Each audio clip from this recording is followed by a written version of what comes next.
Muito boa tarde, amados amigos e irmãos presentes e os que estão em diferentes nações e os ministros que estão aqui presentes. Que as bênçãos de Cristo, anjo do pacto, sejam sobre todos vocês e sobre mim também. No nome do Senhor Jesus Cristo. Amém. Para esta ocasião, vamos ler Apocalipse, capítulo 5, versículo 1 em diante, onde nos diz: Vi na mão direita do que estava assentado sobre o trono um livro escrito por dentro e por fora, selado com 7 selos. Vi também um anjo forte, bradando com grande voz: Quem é digno de abrir o livro e de lhe romper os selos? E ninguém no céu, nem na terra, nem debaixo da terra, podia abrir o livro, nem olhar para ele. E eu chorava muito, porque ninguém fora achado digno de abrir o livro, nem de o ler, nem de olhar para ele. Todavia um dos anciãos me disse: Não chores. Olha, o leão da tribo de Judá, a raiz de Davi, venceu para abrir o livro e os seus 7 selos. Então vi no meio do trono e dos 4 seres viventes e no meio dos anciãos estava em pé cordeiro como imolado, que tinha 7 cuernos e 7 em pé um cordeiro como havendo sido morto, e tinha 7 chifres e 7 olhos, que são os 7 Espíritos de Deus enviados por toda a terra. E veio e tomou o livro da mão direita do que estava sentado no trono. Logo que tomou o livro, os 4 seres viventes e os 24 anciãos prostraram-se diante do Cordeiro, tendo todos eles uma harpa e taças de ouro cheias de incenso, que são as orações dos santos. E cantavam um novo cântico, dizendo: Digno és de tomar o livro e de abrir os seus selos, porque foste morto, e com teu sangue compraste para Deus homens de toda a tribo, e língua, e povo, e nação. E para o nosso Deus nos fizestes reis e sacerdotes, e reinaremos sobre a terra. Então olhei e ouvi a voz de muitos anjos ao redor do trono e dos seres viventes e dos anciãos, e o número deles era milhões de milhões e milhares de milhares, proclamando com grande voz: Digno é o Cordeiro que foi morto de receber poder e riqueza e sabedoria e força e honra e glória e louvor. Então ouvi a toda criatura que está no céu e na terra e debaixo da terra e no mar e a todas as coisas que neles há, dizerem: Ao que está sentado sobre o trono e ao Cordeiro, seja o louvor e a honra e a glória e o poder para todo o sempre. E os 4 seres viventes diziam: Amém. E os anciãos prostraram-se e adoraram ao que vive para todo sempre. Que Deus abençoe nossas almas com sua palavra e nos permita entendê-la. A terceira etapa é o tema que temos para esta ocasião. Podem sentar, queiram ter a bondade.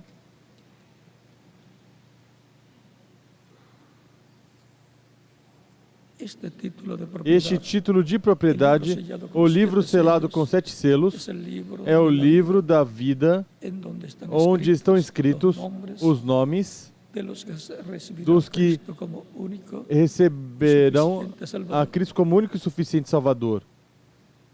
Este livro, título de propriedade dos céus e da terra, de toda a criação,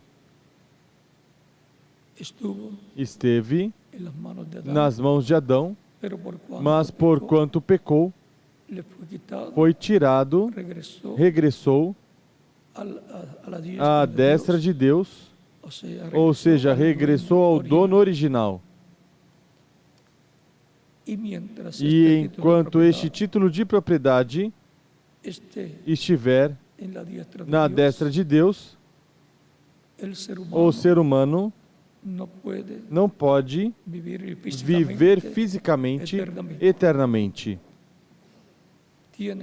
Tem que este título de propriedade regressar ao ser humano, à raça humana, e por isso Jesus Cristo, como parte da raça humana, porquanto nasceu através de uma virgem, a Virgem Maria. Cristo é o único que pode reclamar esse livro, tomá-lo e abri-lo no céu e trazer esse livro de regresso à terra, à raça humana, pelo qual ele aparece em Apocalipse, capítulo 5, terminando sua obra de redenção, sua obra de intercessor no céu. E por isso, quando o ancião pergunta e diz a João que não chore, porque João estava chorando muito, porque não se encontrava uma pessoa digna de tomar esse livro e abri-lo no céu, nem sequer se encontrava uma pessoa digna de olhar esse livro.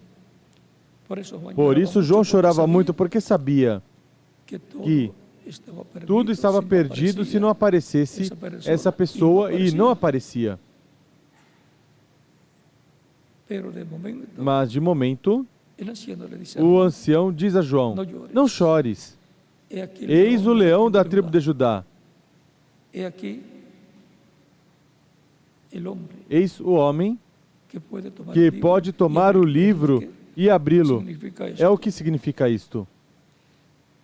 Porque somente Jesus Cristo é digno de toda a glória, de toda a honra, e, consequentemente, é digno de tomar esse livro e abrir esses selos. Por isso, o ancião, que sabia o que significava e sabia da mudança de ministério no céu e na terra de Cristo, e sabia o que estava acontecendo no céu, pois este ancião diz a João: não chores, eis que o leão da tribo de Judá, a raiz de Davi, venceu para abrir o livro e romper os seus 7 selos. Quando João olhou, viu um cordeiro, porque João conhecia Jesus Cristo como Cordeiro de Deus. João não está vendo um cordeiro literal, mas que está vendo a Jesus Cristo, o qual o encontramos em São João, também sendo apresentado por João Batista, ao povo e quando apresenta ao povo, vejam como essa apresentação, capítulo 1 de São João, capítulo 1 de São João,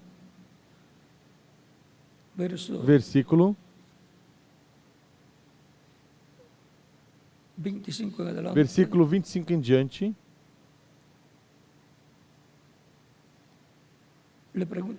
perguntam a João quem ele é.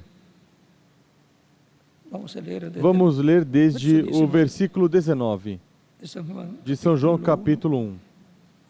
Este foi o testemunho de João. Quando os judeus mandaram de Jerusalém sacerdotes e levitas para que lhe perguntarem, quem és tu? Ele confessou e não negou. Confessou, eu não sou o Cristo. Porque os sacerdotes, os saduceus e fariseus, líderes religiosos, sabiam que o Messias tinha que chegar nesse tempo, porque era o tempo em que a semana número 70 tinha começado. Tinham vindo antes de Jesus falsos messias, falsos cristos, como Teudas e Judas, que foram proclamados, se proclamaram o Messias prometido. Levaram discípulos atrás de si, morreram e se acabou o movimento de cada um deles. Por isso é que no livro de Atos encontramos que um mestre muito importante de Israel, o qual também foi professor de Saulo de Tarso, lhes diz: deixem essas pessoas tranquilas, porque antes dele, de Jesus, vieram Teudas e Judas, levaram discípulos após si, morreram e tudo terminou. Assim que Gamaliel era um homem conhecedor das coisas de Deus e lhes aconselha a estes líderes religiosos de Israel que deixem tranquilos os cristãos, os apóstolos e todos os que criam em Jesus. E Gamaliel também se tornou um crente em Cristo. Examinou as Escrituras e viu que concordava o ministério de Jesus com as Escrituras proféticas que falavam da vinda do Messias. Também temos a José de Arimateia e temos a outro discípulo que veio a Jesus de noite, o qual quis saber claramente quem era Jesus. Nicodemos, um mestre em Israel. E Cristo falou, com o que Cristo falou, ele pôde saber que Jesus era o Messias. Por isso Nicodemos buscou o corpo de Jesus, ele com outras pessoas, para dar santa sepultura.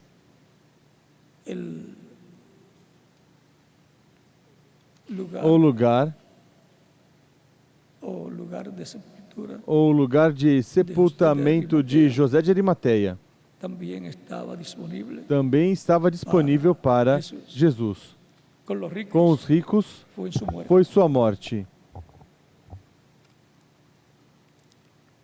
essas pessoas que viviam bem e tinham boas possibilidades de ajudar a obra do Senhor no ministério de Cristo, vejam, se ocuparam da sepultura de Jesus, provendo um lugar já preparado para esse propósito. Agora, continuamos lendo aqui o testemunho de João. Confessou e não negou, mas confessou: eu não sou o Cristo, ou seja, diz, não sou o Cristo, não sou o Messias, não sou o ungido. E perguntaram: então, quem és? Quem és tu? És tu Elias? Ele disse: não sou. Mas era o Elias daquele tempo, mas eles estão perguntando pelo Elias que está na Escritura, em Malaquias 4, que viria ao final, no tempo final. E esse Elias foi o reverendo William Branham. Algumas vezes podemos dizer, ou o reverendo William Branham podia dizer, ou Eliseu que virá. Porque Eliseu era Elias em seu ministério. Eliseu era Elias em seu ministério. Por isso, ele podia dizer, quando tinha que dizer, Eliseu podia dizer Elias e também estava bem, porque era o Elias daquele tempo. Agora, continuamos vendo. Disseram: quem és tu? Para que quem és? Dá-nos uma resposta para que levemos àqueles que nos enviaram. O que dizes de ti mesmo? Porque todo mundo quer saber da boca de João quem ele é. E não quer dizer que querem saber para crer. Muitas vezes querem saber para, então, atacá-lo por buscar faltas, como aconteceu através de toda a história bíblica. Disse João. João respondeu com as palavras do profeta Isaías: eu sou a voz do que clama no deserto, endireitai o caminho do Senhor.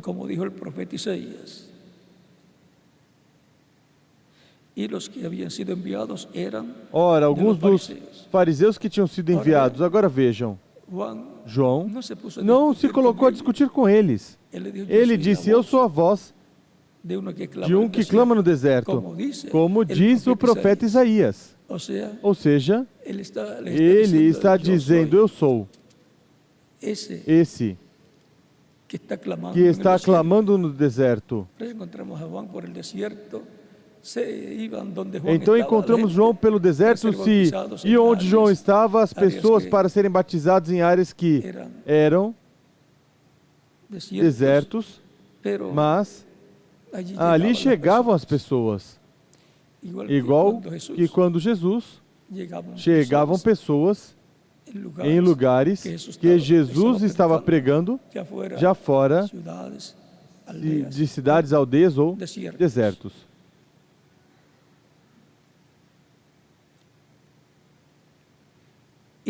Perguntaram-lhe.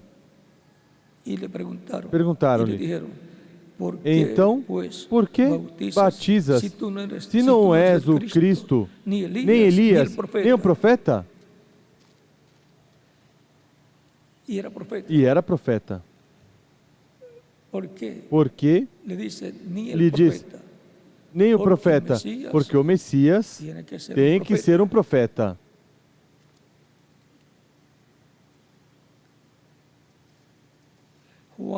João respondeu: eu batizo com água, mas no meio de vós está alguém que não conheceis.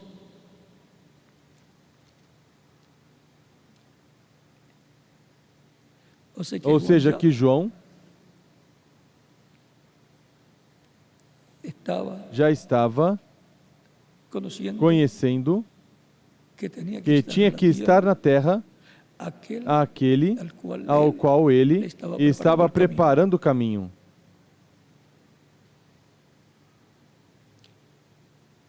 Este é aquele que vem após mim. Depois do precursor, o próximo profeta que apareceria seria o Messias.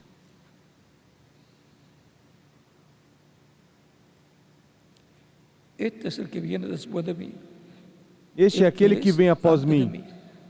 O qual é antes de mim, como era antes e vinha depois, como Jesus, tendo nascido, digamos, uns meses depois de João, vai ser primeiro. Porque Cristo é antes de todas as coisas. É primeiro que João, e não somente primeiro que João, é primeiro que Abraão, e é primeiro que Adão também. E é primeiro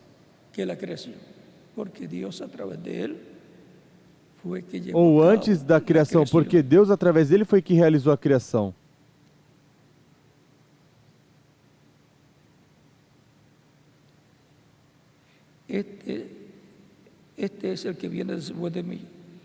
Este é aquele que vem após mim, do qual eu não sou digno de desatar as correias das sandálias. Essas coisas aconteceram em Betânia, do outro lado do Jordão, onde João estava batizando.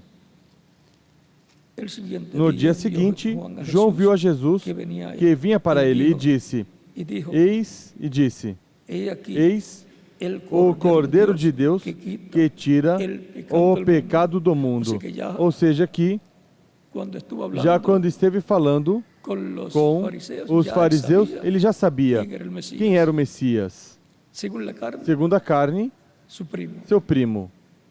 Porque Maria era parente de Isabel, a mãe de João Batista.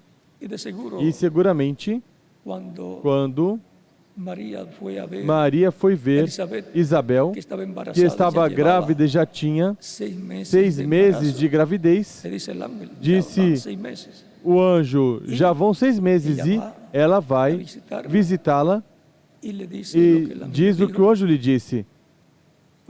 Quando saúda Isabel, o menino João Batista pulou no ventre de Isabel. A promessa era que João, o Elias que viria, diz o anjo Gabriel a Zacarias, o sacerdote pai de João Batista, que seria cheio desde o ventre de sua mãe. Cheio do quê? Do Espírito Santo.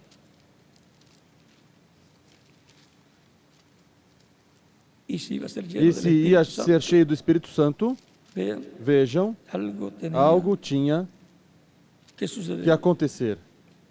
São Lucas, capítulo 1.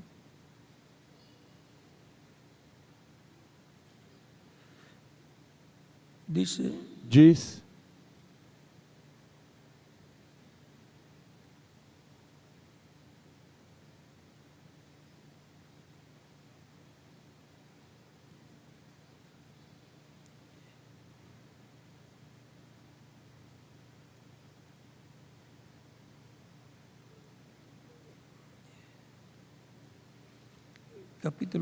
capítulo 2,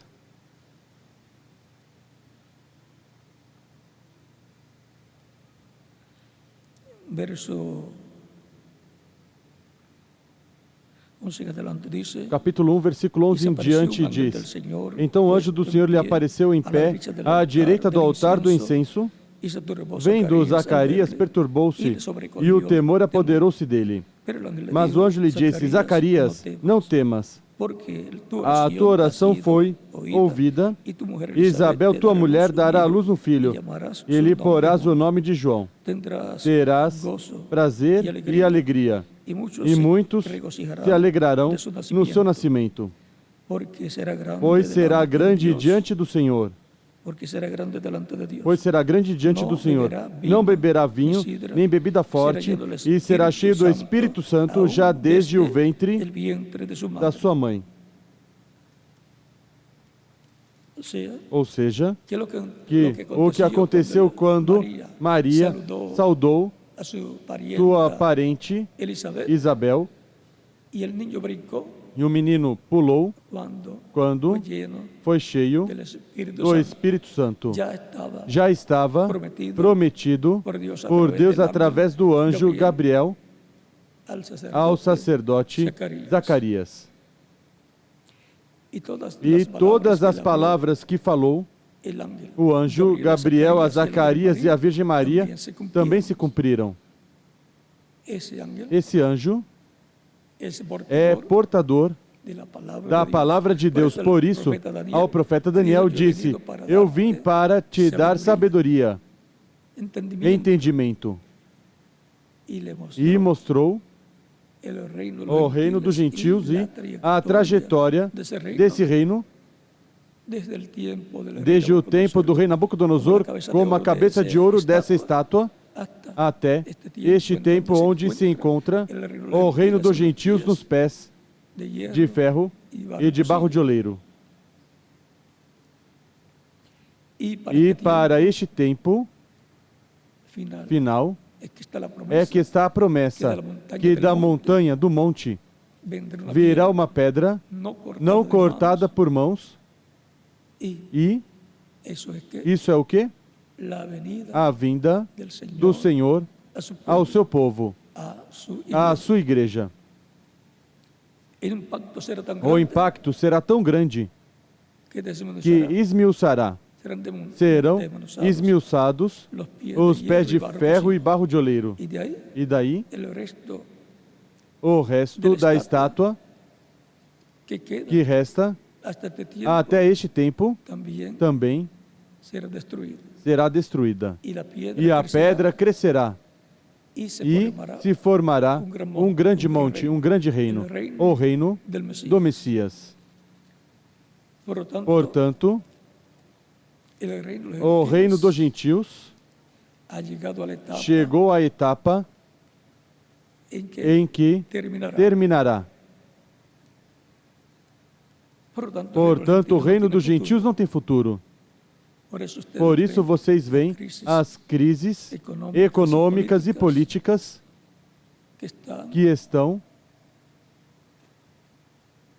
ocasionando a deterioração econômica, social, política do reino dos gentios. Cada dia vai para trás. Porque começou na cabeça e já está nos pés. O reino de Deus vem de baixo para cima, a esta terra. Começou lá o reino de Cristo com os apóstolos, mas também com e desde Adão para cá, e veio subindo de etapa em etapa. Depois vieram as diferentes eras da igreja, e tudo é para cima. E depois, a era de ouro, com a que é coroada a igreja. A era de ouro, que representa o lugar santíssimo desse templo espiritual de Cristo. Porque a igreja é um templo espiritual, casa de Deus, onde Deus mora em Espírito Santo, como foi prometido por Jesus Cristo. Eu estarei convosco todos os dias, até o fim do mundo. Assim que Cristo, construindo a casa de Deus, que é sua igreja, com pedras vivas, seres humanos, vejam esse trabalho de construção até onde chegou. chegou no fim do tempo ao lugar santíssimo que está sendo construído com pedras vivas, seres humanos que escutam a palavra de Deus e nasce a fé de Cristo em sua alma e o recebem como Salvador. Assim são cortados com a palavra de Deus para serem colocados no templo espiritual de Cristo.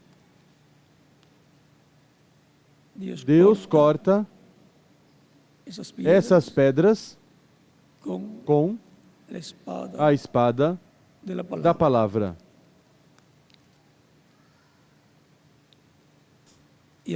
E agora, continuando, aqui em São João capítulo 1, diz,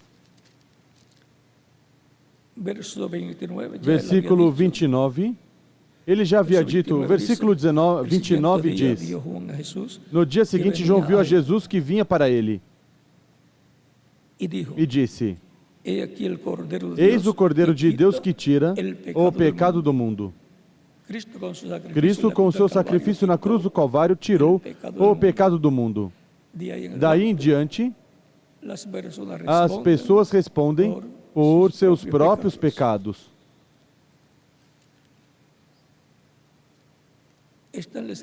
Está na Escritura que viria o Salvador do mundo. E aparentemente não salvou o mundo. O crucificaram. Por isso diziam, salva-te a ti mesmo, quando estava na cruz. Mas, quando buscamos bem nas Escrituras, encontramos que naqueles dias de Jesus, o mundo estava como nos dias de Noé e como nos dias de Ló também.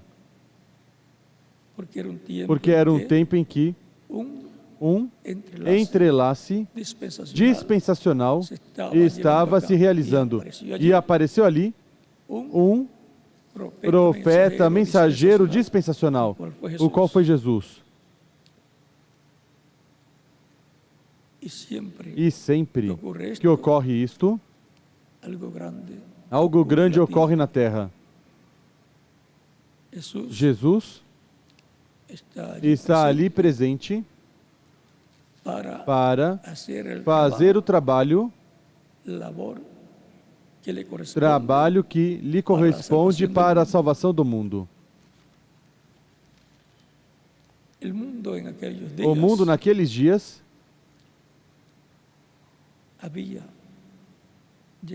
tinha chegado ao máximo de pecado. Era o tempo do juízo para o mundo, pelos seus pecados.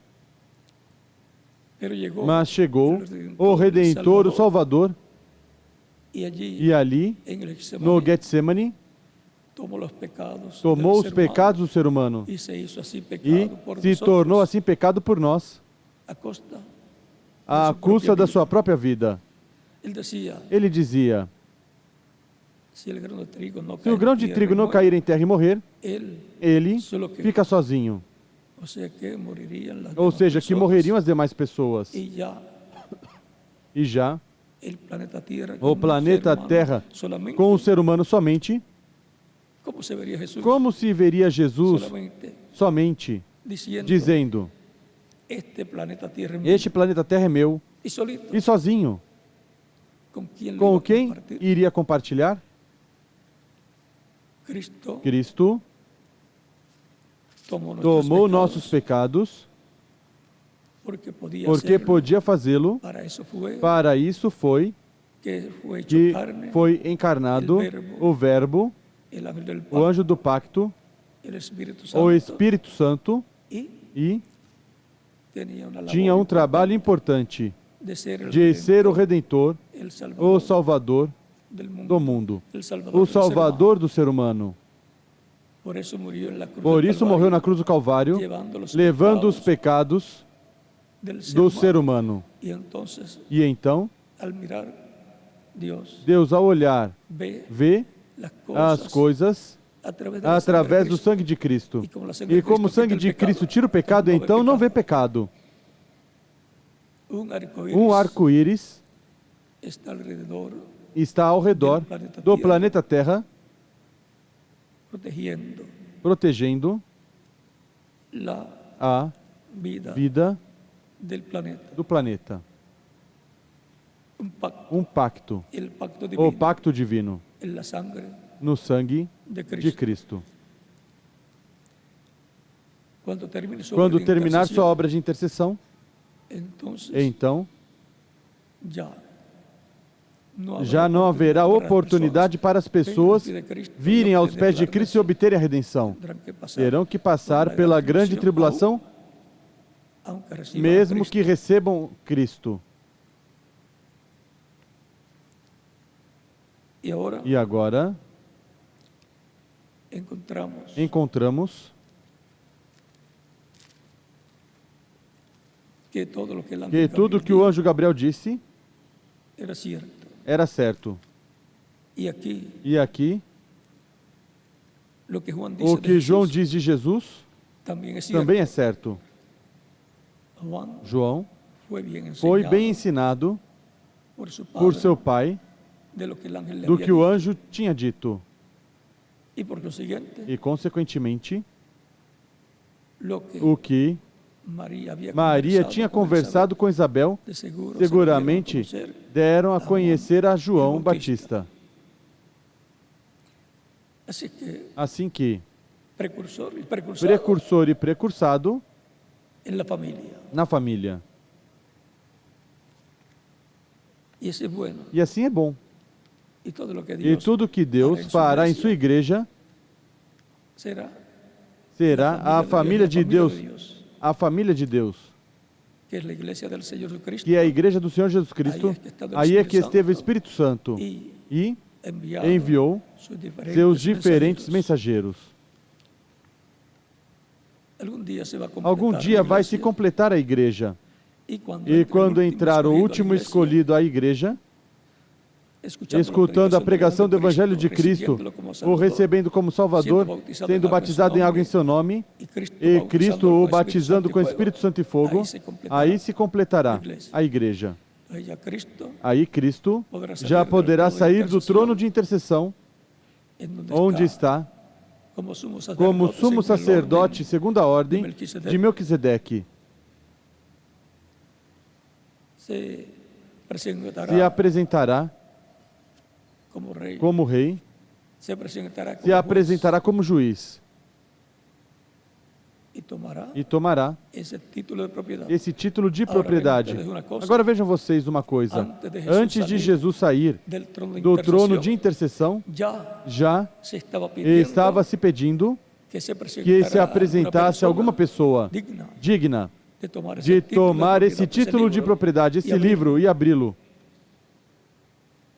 Ou seja, que o chamado está desde antes de Jesus terminar sua obra de intercessão. De que seja tomado esse livro por Cristo no céu e aberto no céu, Cristo abrindo como leão, como rei, como juiz. E tem que ser como rei e como juiz. Como leão, porque ele é quem tem a autoridade, porque ele foi colocado como juiz dos vivos e dos mortos. Esse título de propriedade, livro selado com 7 selos, é o livro mais importante no céu. É o livro que quem o tiver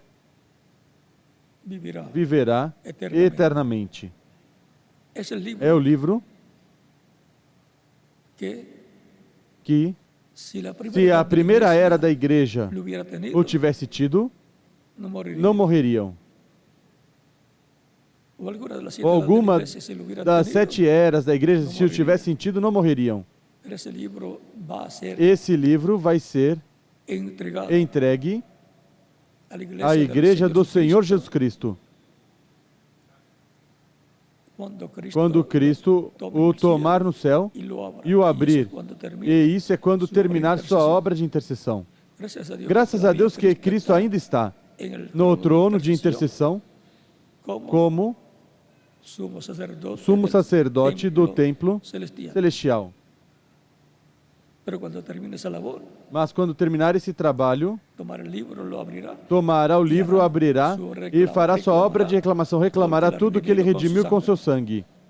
Pessoas, reino, planeta Terra completo.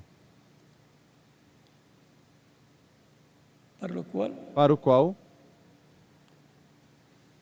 ele o abre no céu e depois o traz à terra para entregá-lo a um homem para que o passe à sua igreja. O passará pregando, falando. Ele o receberá, como está assinalado em Apocalipse capítulo 10, versículos 1 ao 11, onde o anjo forte que desce do céu, vestido de uma nuvem, com o arco-íris ao redor.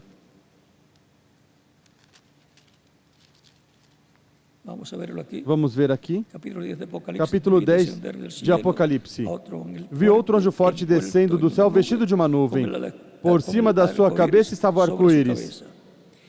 O seu rosto era como o sol, e os seus pés como colunas de fogo. Quem é esse? É Cristo, o anjo do pacto. O mesmo que apareceu a Moisés para libertar o povo da escravidão no Egito. E tinha na mão um livrinho aberto. Esse livrinho aberto é o livro selado com 7 selos de Apocalipse 5 que ele tomou. É o título de propriedade da vida eterna, o título de propriedade de toda a criação.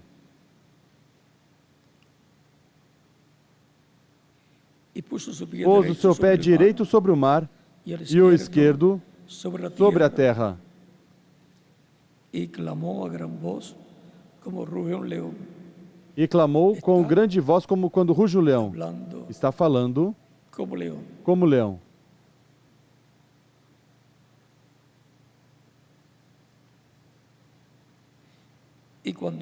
E havendo clamado, 7 trovões emitiram suas vozes. Quando os 7 trovões acabaram de emitir suas vozes, eu ia escrevê-las.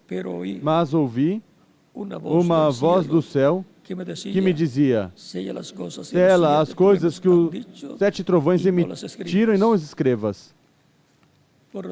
Portanto, o que os 7 trovões falaram, ou seja, Cristo, a voz de Cristo trovejando, não foi escrito.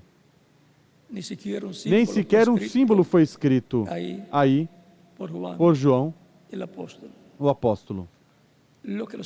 O que os 7 trovões disseram dará a fé para sermos transformados e raptados aos escolhidos de Deus no último dia. O que os trovões falaram será revelado neste tempo final, quando for revelado o livro selado com 7 selos à sua igreja. Isso é para este tempo final. Isso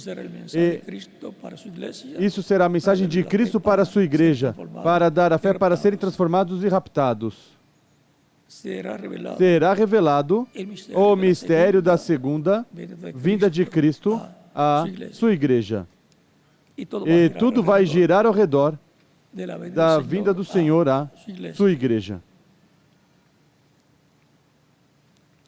Assim como a fé para a salvação, para a redenção da alma, gira ao redor da primeira vinda de Cristo. A fé para a transformação dos crentes no último dia vai girar ao redor da segunda vinda de Cristo. E a Escritura nos mostra que Ele vem com um nome novo. Portanto, isso também vai ser revelado à Igreja do Senhor Jesus Cristo. Diz a Escritura sobre o nome novo em Apocalipse,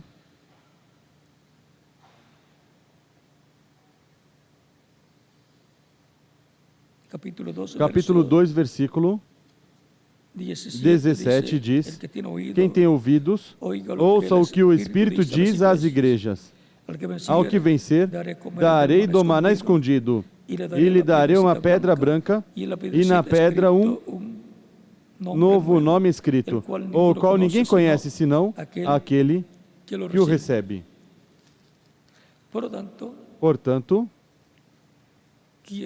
quem poderá nos revelar esse mistério é aquele que o recebe.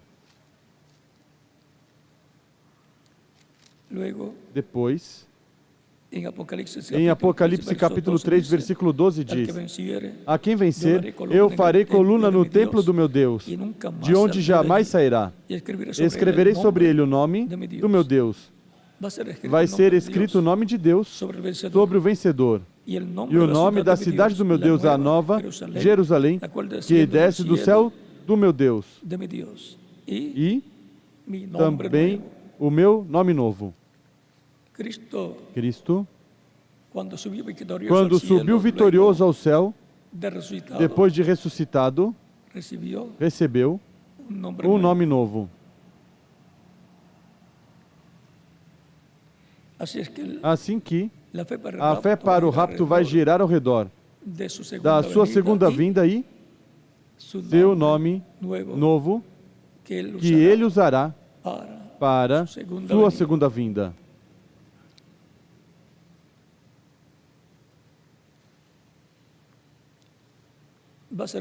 Vai ser um tempo muito importante, decisivo para o cristianismo, para o judaísmo e para todas as religiões e para todas as nações.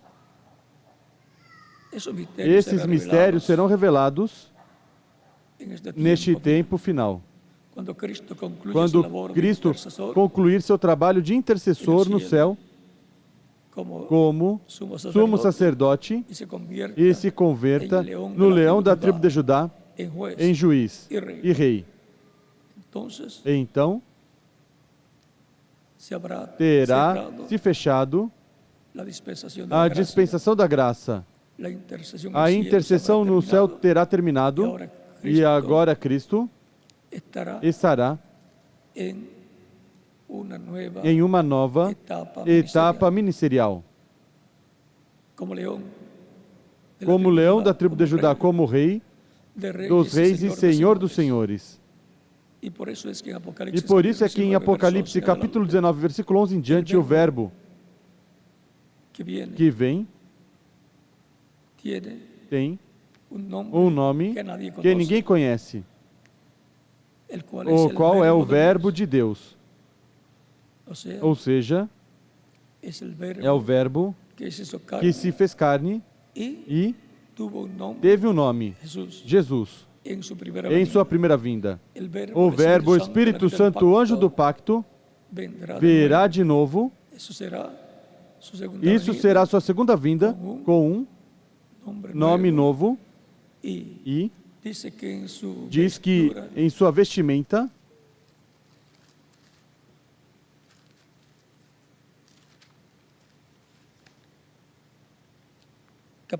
capítulo 19, versículo 11 em diante diz: vi o céu aberto e apareceu um cavalo branco. O seu cavaleiro chama-se Fiel e Verdadeiro e julga e peleja com justiça.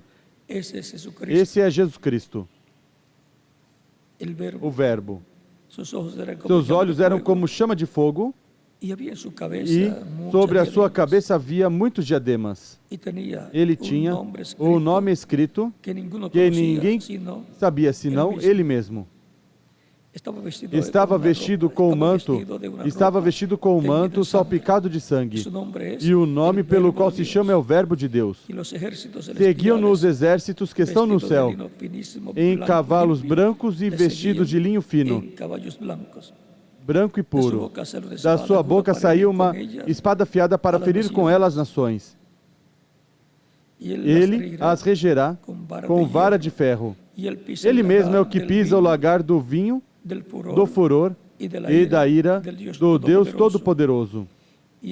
No manto, sobre a sua coxa, tem escrito o nome: Rei dos Reis e Senhor dos Senhores. Por isso é que, em sua primeira vinda, ele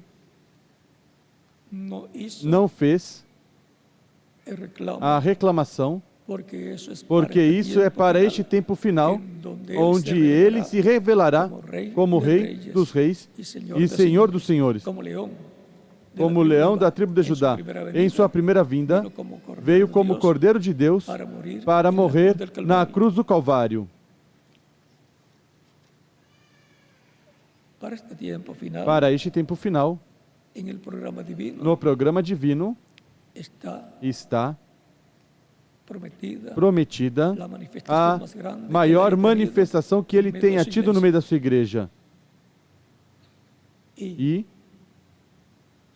o reverendo William Branham teve o privilégio de ver essa etapa surgindo no meio do cristianismo.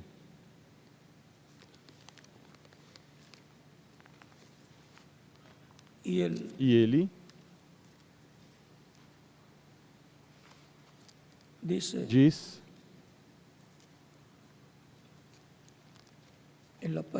na página 119, parágrafo 1057 e 1058,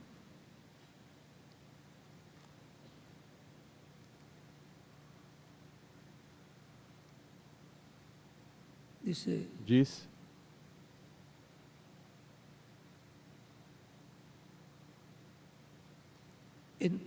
então, vocês verão o que viram temporariamente manifestado em seu poder absoluto. Agora, eu continuarei evangelizando, assim como fui comissionado no princípio.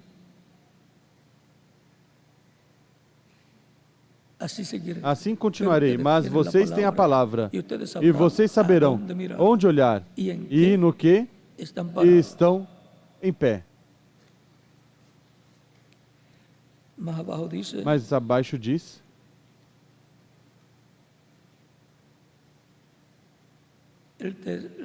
o terceiro está falando das 3 etapas, e da terceira etapa diz: o terceiro é propriamente identificado.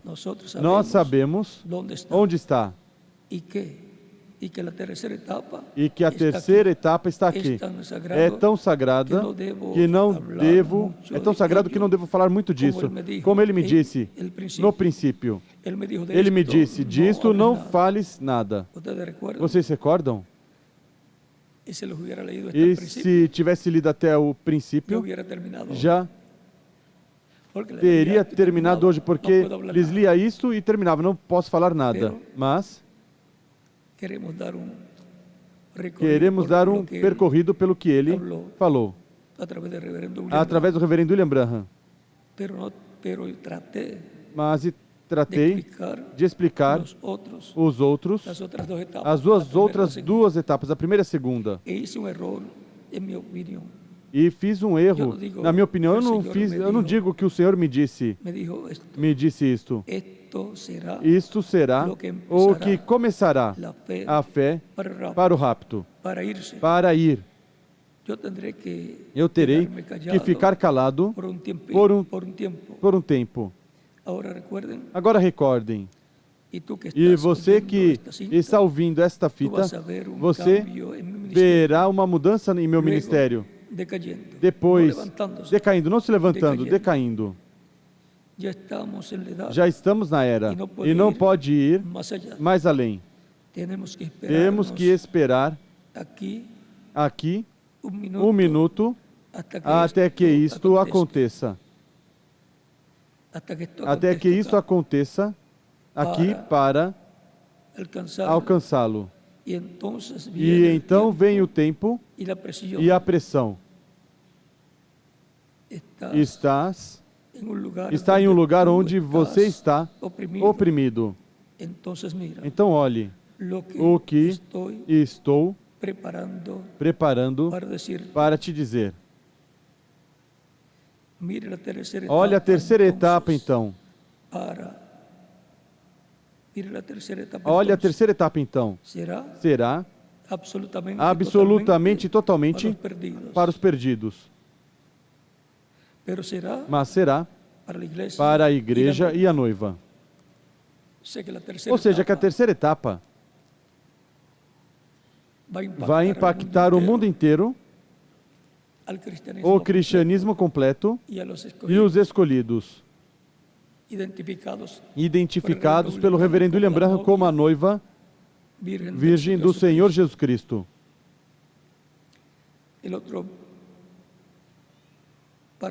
O outro parágrafo disse: talvez seja que estou construindo uma plataforma para que alguém mais suba nela. Talvez eu seja levado antes deste tempo.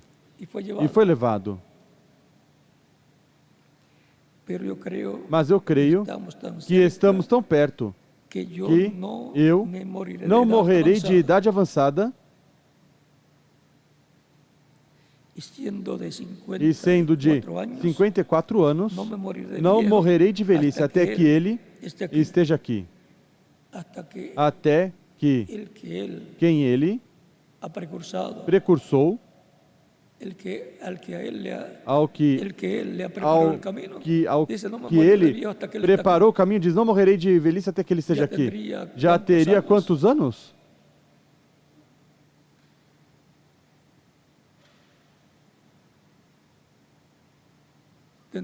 Teria mais de 100 anos se estivesse aqui conosco. Porque nasceu em 1909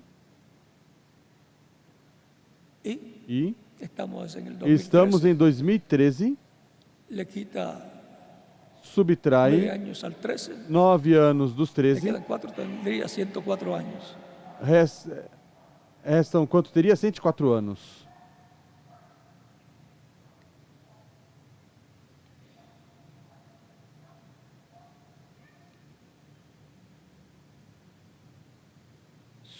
Somente se levasse um tiro, assassinado ou alguma outra coisa. De algum modo morto, mas não pela idade avançada, até que ele venha. Talvez eu não farei, mas esta mensagem introduzirá Jesus Cristo ao mundo. Assim como João Batista foi enviado como precursor à primeira vinda, assim esta mensagem será precursora da segunda vinda. E João disse, eis o Cordeiro de Deus que tira o pecado do mundo. Assim é que será, paralelo em tudo. E eu sei que será. Será paralelo em tudo. Portanto, esse é o mistério do sétimo selo, que foi aberto no céu, e houve silêncio no céu como por meia hora, no capítulo 8, versículo 1 de Apocalipse. Os anjos viram o que era quando foi aberto no céu, mas guardaram silêncio, e os cânticos os detiveram também, pararam também, até certo tempo. Não se colocaram a colocar cantando o que estava acontecendo. Ou seja, não cantaram o que estava nos trovões. Quando ele desceu à terra no capítulo 10, já vem com o livrinho aberto, falou. João escutou, mas não podia escrever. Guardou o silêncio, foi guardado o silêncio sobre o que os trovões falaram. Silêncio, como por meia hora. Quando o sétimo selo foi aberto no céu. Esse é o mistério da sua vinda. O sétimo selo é a vinda do Senhor. Isso é o que contém tudo que ele estará falando em sua vinda para dar a fé para serem transformados. Todos os crentes em Cristo, todos os crentes que vão ser transformados, vão escutar, vão saber o que os trovões falaram, e isso está na terceira etapa. A terceira etapa, diz o reverendo William Branham,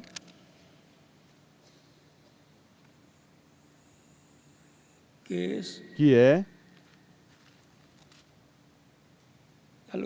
algo muito sagrado, do qual o anjo disse que não dissesse nada, para que não surgissem imitações.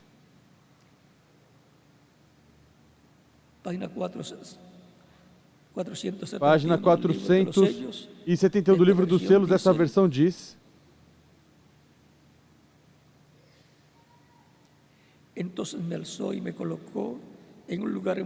Então me elevou e me colocou em um lugar muito elevado, onde havia uma reunião, e parecia uma carpa ou uma espécie de catedral.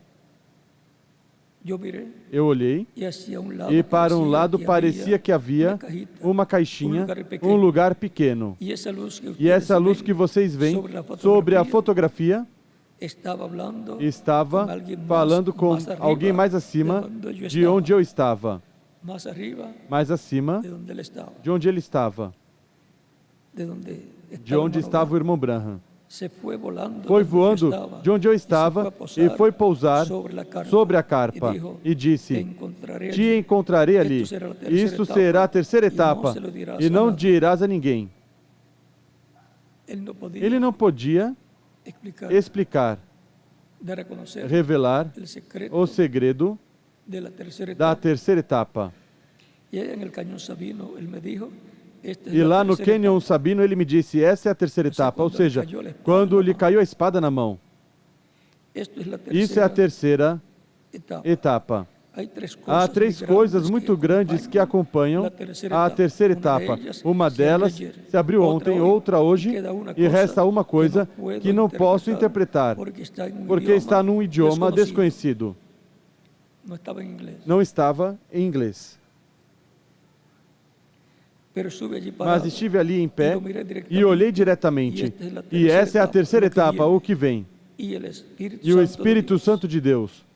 Ou seja, que aí estará o Espírito Santo, como esteve na primeira vinda de Cristo em Jesus Cristo. Oh, irmão, por isso foi que todo o céu esteve em silêncio. Esse silêncio como de meia hora, de Apocalipse capítulo 8, foi causado pela abertura do sétimo selo. Foi aberto. E então se soube o que era. Os anjos souberam e não podiam falar. Houve silêncio como por meia hora. Tudo isso será em simplicidade.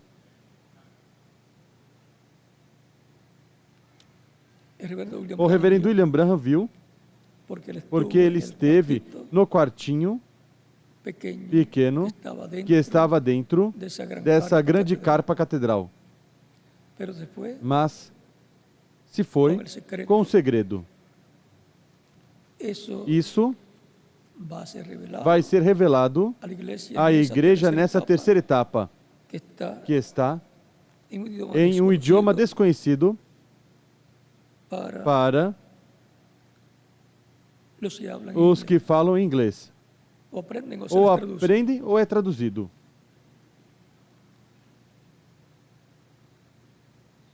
Estamos em um tempo muito importante para sermos transformados e levados com Cristo a ser das bodas do Cordeiro. Se requer saber e escutar o que os 7 trovões de Apocalipse 10 falaram. É a revelação da sua vinda. Portanto, é preciso localizar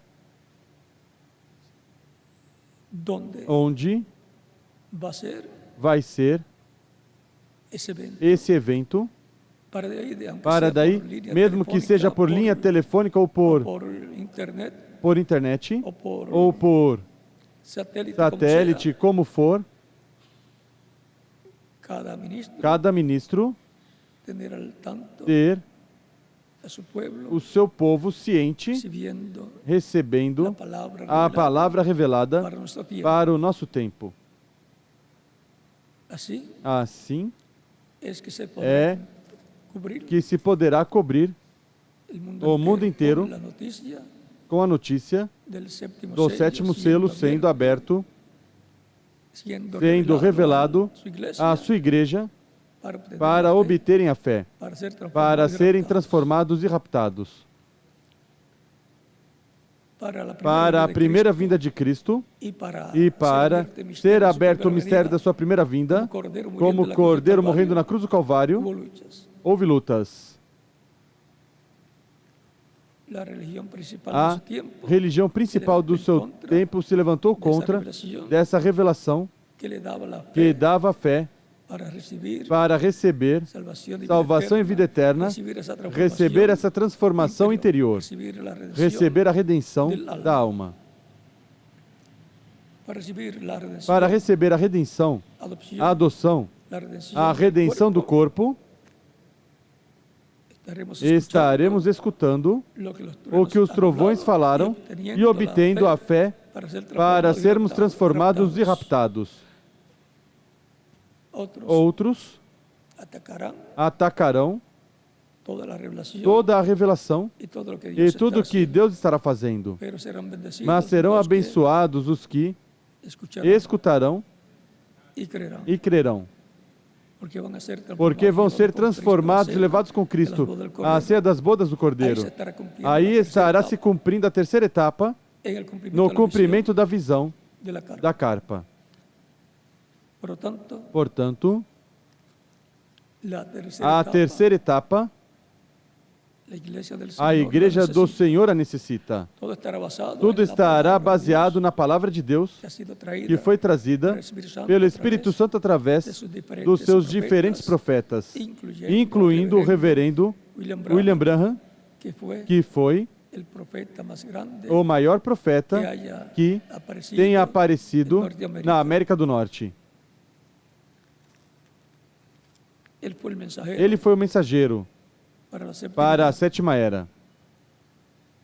Portanto, ele foi aquele Elias de Malaquias, capítulo 4, que viria para restaurar o coração dos filhos aos pais apostólicos, para a restauração da igreja. Portanto, é importante estar atento de todas essas coisas e compreender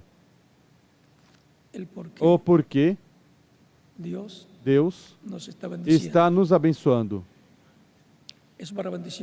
É para a bênção dos crentes tudo o que estará sendo feito por Deus neste tempo. Quando for aberto, o sétimo selo, quando for aberto, esse mistério que os trovões falaram, então vamos entender a trajetória da Igreja do Senhor Jesus Cristo, depois da sétima era da Igreja. Compreenderemos muito melhor, mesmo que alguns dirão, quando virem tudo e escutarem tudo, o que corresponde à terceira etapa, uns dirão, eu suspeitava. Outros dirão, eu sabia, estava seguro. Eu estava seguro de que isso era assim. Recordem que tudo está na palavra. E o que não entendemos de momento, entenderemos depois. Outros dirão, agora sim que eu entendo. Outros dirão, eu não entendia talvez muito, mas cria. Outros dirão, como Tomé, agora eu vejo e creio. Como Tomé, se não via, não cria. E outros dirão, vejo, mas não creio. Mas haverá aqueles que dirão, vejo, mas não creio de alegria, não acredito de alegria, como foi quando Jesus ressuscitou de alegria. Não acreditavam. Não acreditavam no que estavam vendo. Era incrível, mas era a verdade.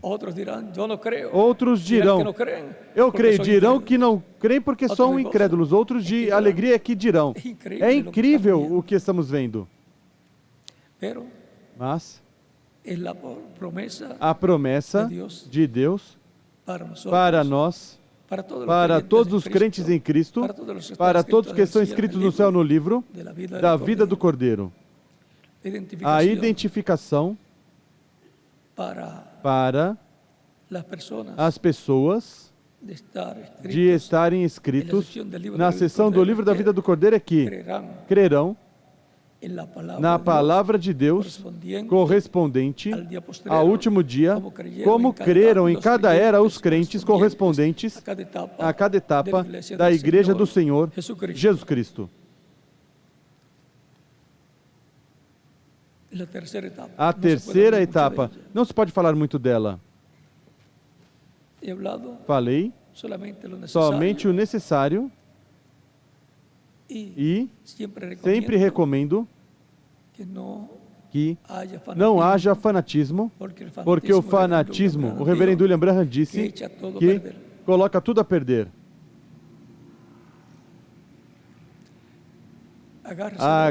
Se agarre da palavra,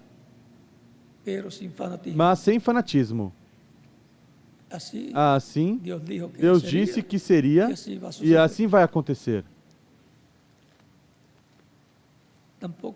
Também não tratem de se adiantar, porque algumas vezes há pessoas que, como o garotinho, na casa onde há mais garotinhos, tenta parecer que ele é quem sabe muito e é mais rápido para fazer as coisas. Mas, melhor, sejamos prudentes e esperemos que tudo isso esteja funcionando. E então,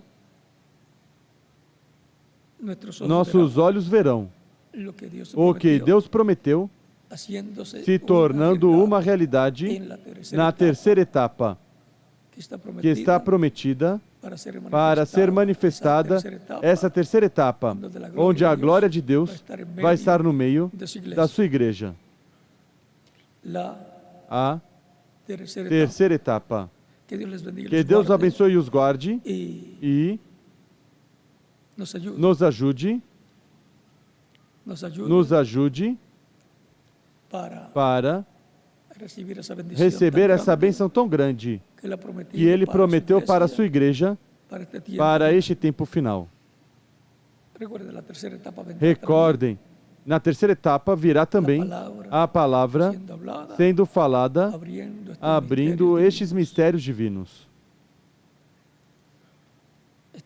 Estamos em um tempo muito importante no programa divino. um tempo em que toda pessoa deve se preparar bem para o que vem da parte de Deus.